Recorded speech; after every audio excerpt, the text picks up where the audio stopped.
I want to talk to you about this comprehensive author identification study of these. I took those 3 editorials because those are the ones challenged by the Great Lakes Advocates. So I took those 3 in particular. And the process, let me just move right along here, because the process, the ones they challenged, involved comparing the editorial words in the editorials in question. That is, so I went back to the editorials, now some of those editorials were 3,000 words long, but their editorial comment wasn't 3,000 words long. And I want to explain one other little thing to you here.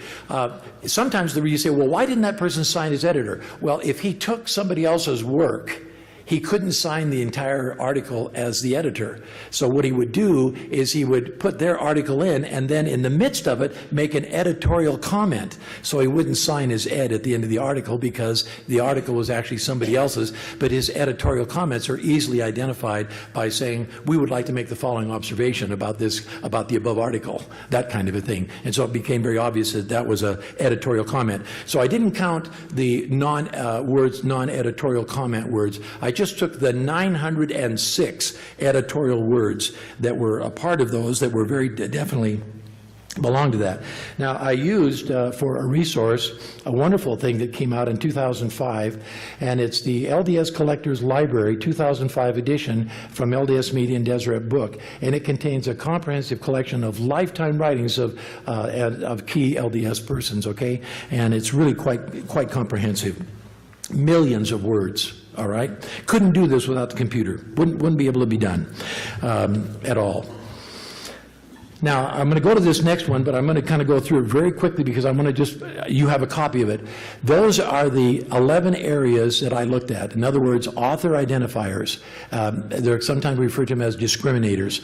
We're going to discriminate. We're going to use this. And number 1 up there is words unique. That's words, couplets, phrases that are unique to one author that aren't found in the writings of any other author. They're found in the articles. See, let's get the Unabomber's letter. So we read the Unabomber's letter. We say, all right, now we're going to get some other letters and see if we can find anything unique in the writings of this man that aren't found in the general writings but can be found over here in the writings of the Unabomber. And that's part of what they did, by the way, and using that very thing they were able to identify. Is that a sign for me? It's not, is it? I'm good. All right. Okay. That means there's a fire. We better get out of here. Yeah, all right. I'm not leaving. All right. So I'm going to go through them now slide by slide here and just kind of give you an example of each one. You have them down there, and so we're going to go over it here. There's the 13 words. You have a copy of them. Those words were unique to Joseph Smith and not found in any of the writings, not any of them, of John Taylor or Wilford Woodruff. That's their entire lifetime writings. Then discourses that were all published. I'm talking about everything in the Journal of Discourses. Somebody said, well, yeah, but you had a scribe write that down. Are you sure that they wrote it accurately? We also had scribes write down all of it, and the assumption that is made there is that the scribes are going to be fair in making their mistakes to everybody. You see what I'm saying? There'll be kind of a uniform, so it kind of eliminates itself as a primary concern. But anyway, take a look at that for a moment. There's 13 statements that are found unique, and the very bottom one that's in red there is a-goin'. And that's the nail in the coffin. That is absolutely the nail in the coffin. But these others are unique. They're not found in the writings of John Taylor or Wilford Woodruff. And I actually looked at even more than those ones. But let's take a look at discriminator number 2. And I'm going to just explain this to you here. And I'm going to do this rather rapidly. My wife says this will bore you and you'll all be asleep before I get done with it.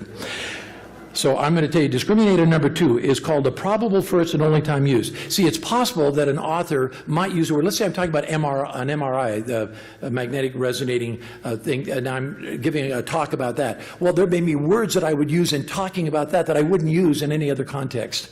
So it's possible to have words, and I may never use them again, I may never use them before. But it's possible then that John Taylor or Wilford Woodruff could have used those words for the first time in that article. But each time you have a first and only diminishes the probability of authorship. Do you follow me on that? All right, I hope so. Now here's how to understand that. Imagine that you're going to write a 906-word editorial wherein for the first time ever in your life you used a word that you had never used before and you would never use again in all of your writings and discourses for the rest of your life. When you deal with what I affectionately call sadistics, statistics, you always have these margins of error. You have to include them, and generally we're looking at it, and you're going to find today it's kind of magically about the number 4. If you have a margin of error of 4, you say, okay, that's reasonable. Joseph has 2, by the way, here. 1 out of every 450 some odd words in Joseph's here is going to be a new probable first. But look at John Taylor. Imagine you're going to write something, and every 70th word you're going to introduce a new word you've never used before and you'll never use again, and you're going to use that for 906 words. Every 70 words, you're going to introduce a new one. This eliminates John Taylor as a potential author. I don't even need to go on with the study. I could have ended it there, but I'm obsessive and I didn't, all right? Number 3, Wilford Woodruff, 1 new word every 26 words. Do you know how insane that would be? If you're doing, when you talk about standard deviation, you have a mean, that is the average, and then you have a kind of how far away do you get from the first standard deviation, the first standard, second, third. We would be out by the 9th standard deviation. There's no such thing. That's so far out there, it'd be like saying, well, on this DNA thing, you're 1 out of a billion chances. It's so removed, it's so remote. This eliminated John Taylor and Wilford Woodruff, but we're going to go on anyway and take a look at another one, and that is vocabulary size. What was the vocabulary size? Now, how do you do that? You eliminate all the duplicate words. So out of every 906 words, and we're going to take numerous samples, and we're going to say, what's the average vocabulary size that these men used to write 906 words? So extracting from the many, many writings of John Taylor, Wilford Woodruff, and Joseph Smith, also W.W. Phelps, by the way, and some others, but they were eliminated. So we're down to the 3 that worked in the office at that time. And the bottom line there is that both John Taylor and Wilford Woodruff had about a 23 to 25% larger vocabulary than Joseph Smith did, and yet whoever wrote those articles in the Times and Seasons had a 300-word vocabulary. All right? Joseph is the only one in the margin of error. He's the only one. By the way, you never expect a perfect match. You just don't. But look at the difference there. 297, that's Joseph's average. That's based on 3 separate 35,000-word samples. 35,000-word samples.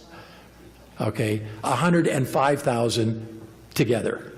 That is so far beyond what's necessary to establish a good baseline that that's why I double dog dare and challenge the Great Lakes advocates to replicate this study. And I did it 2 ways. One is what I call sophisticated bean counting. They can do it. The 9 objective, let them do it. You will not come to a different conclusion than that Joseph Smith authored these articles. You will not. I'm so confident I'd bet my wife's life on it. That's how confident I am. That's confidence, right? No, she's precious, wouldn't want to do that. But, okay, let's go on to the next one here. Discriminator, the most likely to use. Now, this is interesting because the most likely to use, I want to explain that to you. So you take the key words, there are 90, after you take out all the duplicates and everything, there's about 95 key words and phrases that you would say those are significant, and one of them is the word surely. Now, you find that a couple of times in the articles. It's in that October 1st article, by the way. So the word surely. So now we're going to go and we're going to count all the lifetime uses. Every time that John Taylor or Wilford Woodruff or Joseph Smith used the word surely in their entire lifetime. And you find that Wilford Woodruff used it 12 times. You're going to find that John Taylor used it 12 times. And Joseph used it 376 times. Who would you think is most likely to use the word surely? Well, let me think about it. Let's take all 95 words. All 95 words. Joseph used the same words over and over again. He had a smaller vocabulary. But the point being here is that Joseph was most likely nearly 80% of all 95 words. Joseph was the most likely to use them out of the 3 candidate authors. All right? Those are some of the things you look at when you're trying to use author discrimination. Number 5, this is the average sentence length. Now, this is also based on 3 35,000-word samples. So I get 3 35,000-word samples from these authors and then say, well, did they each come out exactly? No, there was about a plus or minus 4 there. So that means they're going to vary from plus or minus 4 if you take another 35,000-word sample. Well, what did it turn out? It turns out that John Taylor's average sentence length here is 25 words. Did I have that up there? Yeah, okay, is 25 words. Wilford Woodruff, Wilford Woodruff was a powerful speaker. I've read his work. I love Wilford Woodruff. He was a powerful speaker, but he used very short sentences. It's very interesting, but his average sentence length was 22 words. Joseph rambled. Okay, he used a lot of conjunctions, but and ands. Joseph's average sentence length was 40 words. That's based on 105,000 words, one sample. Okay, 35,000 but totaled up there. Now imagine that for a moment, and then say, who wrote the articles in the Times and Seasons? Whoever wrote those articles had a 36-word average sentence length. Who's the one that only, now remember, plus or minus 4, who's the one that even comes close? Wilford Woodruff and John Taylor, they are so far away from 40-word sentences, it's insane. It's just insane. Turn to the next one. Let's go to the next one here. It's that way through all of them, by the way, so I can save you time, just tell you that, right? Discriminating at a closest match to the frequency. This is, now, I use this because this is commonly used. It's what was used to determine who were the authors of the Federalist Papers, who authored the, let's see, that's not, yeah, the lectures on faith. Who authored the lectures on faith? They use stylometrics. Stylometrics means using non-contextual words. Now this is where, don't worry, that's easy to understand. If I talk about MRIs, that's the context. But if I use the words of, the, a, and, those are non-contextual words because you can use them in any context. It doesn't matter. So those are the words, and generally what they measure is and, of, and the, and it creates a fingerprint by an author. So we can take the fingerprint from the Times and Seasons articles, and it'll have a pattern of the use.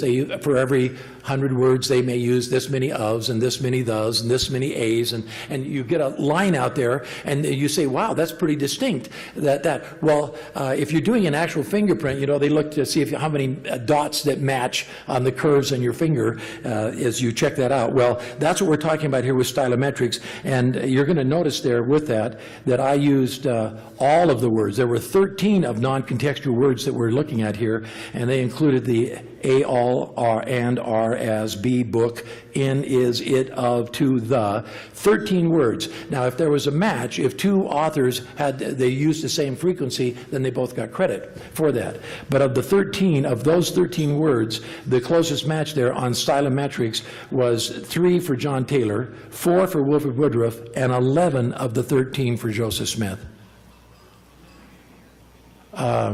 You need 7. 7 would convict him and send him to prison forever, okay? I hope you're kind of getting a feeling for this. Okay, now we're going on to Discriminator. These are real easy ones here. These are super bean counters. Discriminator number 7, sentences less than 10 words. So as you analyze the how many sentences did they use that were less than 10 words? And it comes out pretty easy. Look at that. Do I have that up there? Yeah, 10. Okay, the Times and Seasons articles were 8. Joseph's were 10. John Taylor's were 26. See, again, John Taylor, raised in England, English and American English are different. Fair? When he came here at 24 years of age, he moved to, first of all, Albany, New York, and then later he moved on up to Toronto. But when he spoke and things, the way he spoke in conference was considerably different, and it's quite fascinating, as a matter of fact, his character. Did you know he often would sing in conference? John Taylor, and you can find it in journal discourse in other areas, but he would break into song in the middle. John Taylor would go along and he'd just start singing a hymn. And it's a very distinct style. That comes under style and syntax, but less than 10 sentences. And you can see here that he had the 26% of John Taylor's sentences were less than 10 words. Let's go to 100 words, and I want to move through this part because I want to get to something else here that's significant. So we're looking at Discriminator number 8. Times and Seasons had 4% of the sentences that were plus 100 words. Joseph Smith had 6%. Now that's based on 105,000, okay, of Joseph's sentences and things and words here we're talking about. And John Taylor's was 1% of his sentences were greater than 100 words. And Wilford Woodruff, and this is really important, that's not 3%, that's 0.3 of 1%. So who again, is the closest match there. Who would fall into that category of saying, you know, if we had a whole, if I, for example, I got to tell you that I did go back and take some of the other articles that were written under Joseph editorship, and the more articles I took, the closer they came to Joseph matching Joseph. If you take 906 words, I took 2,100 and some odd words, and every one of them just kind of kept closing in on Joseph, even like that more. So that part's it. But I'm only reporting on the ones that the Great Lakes advocates have challenged, and you're seeing the results here of that. So let's move on to the next two discriminators, which are, this is rhetorical questions, but it's really interesting under rhetorical questions. Look at that. Look at John Taylor. 15%. Do you really mean that? That's a rhetorical question. Are you kidding me? That's a rhetorical question. So John Taylor and the English style of speaking was to use a lot of rhetorical questions. But look at Joseph Smith. And this one, Wilford Woodruff, he was close, by the way. They were close enough that I said it was an equal match. So this is the one match that you do have, but he was eliminated in Discriminator number 2. So we're just putting it up there so you can see that going through all of these. This is a comprehensive. That's why I called it a comprehensive author identification study, to kind of see who really was the author of those articles. So let's go to the next ones here. I want to go to these two here. Style. When you talk about style, you're talking about the manner in which a person writes, dictates, or speaks. That's referred to as their style. And the next discriminator, number 11, is the syntax. That is how they interrelate words. Joseph used a lot of Bible phrases because he learned to read on the Bible. So we find in all of Joseph's writings a lot of Bible phrases. One of the phrases unique to Joseph that wasn't found in the writings of John Taylor or Wilford Woodruff was "none can hinder." See, that comes out of Job. Job says, "Who can hinder the Lord?" And the response, of course, which is rhetorical, is "none can hinder." So Joseph uses "none can hinder" in a number of his different writings, but John Taylor never uses that, and Wilford Woodruff never uses that. But that's one of those other 13 words unique to the prophet Joseph that wasn't found in the writings, but is found in the articles in the Times and Seasons that the Great Lakes advocates have challenged and said, Joseph Smith didn't write that. He was out of town.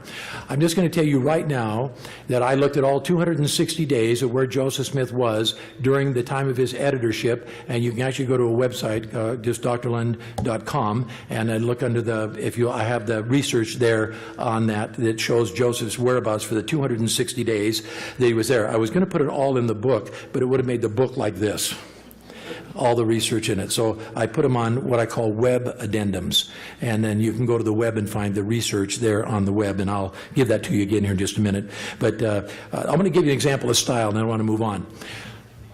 Here's Wilford Woodruff. Here's what he says. If God were to choose the most unworthy man on earth to be a prophet of God, he would choose Wilford Woodruff. That's a Wilford Woodruff statement that he makes. Let's contrast that in style to Joseph Smith. I know more than all the world. At least the Holy Ghost does, and he's with me.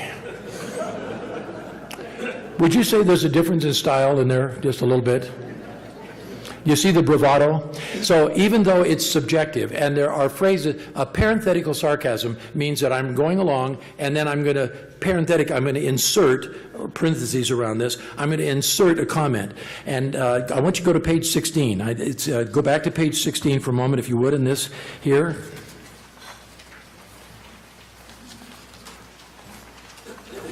And let's go down to the very middle where it says, it is certainly a good thing for the excellency and veracity of the divine authenticity of the Book of Mormon that the ruins of Zarahemla have been found where the Nephites left them. All right? And that a large stone with engravings upon it, as Mosiah said, a large round stone with sides sculpted in hieroglyphics, as Mr. Stevens has published. Now, he published that, and I can tell you it's on page 104 here of his book, but he says, who are these people? We've been told that they were savages, but savages never carved these stones. Savages never built these buildings. I mean, that's on page 104. But he says that, and so Joseph is making a comment now on Stevens. So let's go through. As Mr. Stevens has published, is also among the left remembrances of the to him lost and unknown. That's a parenthetical, sarcastic statement. And Joseph will use that also when he talks about Alexander Campbell in the Evening and Morning Star. He'll say, well, it may be far above Mr. Campbell to acknowledge someone as lowly as I am. I mean, he's There's some sarcasm in that, but Joseph wasn't above or below or whatever you want to talk about using that. But that's an example of a parenthetical statement that's thrown into the middle. Joseph used that a lot, much more than, well, in fact, exceedingly more than either of the other potential candidate authors. So that's where that comes to. Okay, well, let's go back. There's a lot to read there. That's why I'm just going to leave that with you as kind of information. And let's go back now and just tell you.